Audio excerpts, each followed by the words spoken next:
তো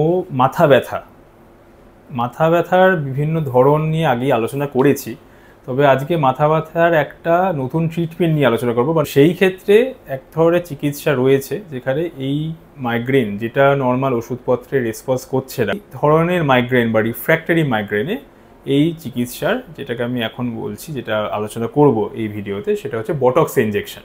সেইটার একটা বড় রোল রয়েছে।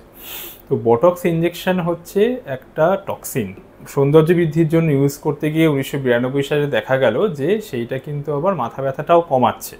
তো মাথা ব্যথা কী করে কমাচ্ছে, সেই তখন থেকে শুরু হলো মাথা ব্যথাতে বটক্স ইনজেকশনের ইউজ করা। এবং সেইটা যখন ইউজ করা শুরু হয়, বটক্স ইনজেকশন হচ্ছে আমরা মাইগ্রেন হেডেকে 31টা জায়গায় দিয়ে থাকি, পুরো কপাল থেকে শুরু করে পেছন অবধি। তো বটক্স ইনজেকশন হচ্ছে আমরা যখন দিই সেটা একদম চামড়ার ঠিক নিচে বিভিন্ন লেয়ারিং থাকে, বলে সাবডার্মাল লেভেলে কিছুটা ইন্ট্রামাসকুলার মাসেলের মধ্যে ইনজেকশনটা যখন দেওয়া হয়, তার ঠিক মোটামুটি 1 সপ্তাহ থেকে 1 মাস এই একটা রেঞ্জ থাকে যে কিছুটা রেসপন্স আসা শুরু হয়।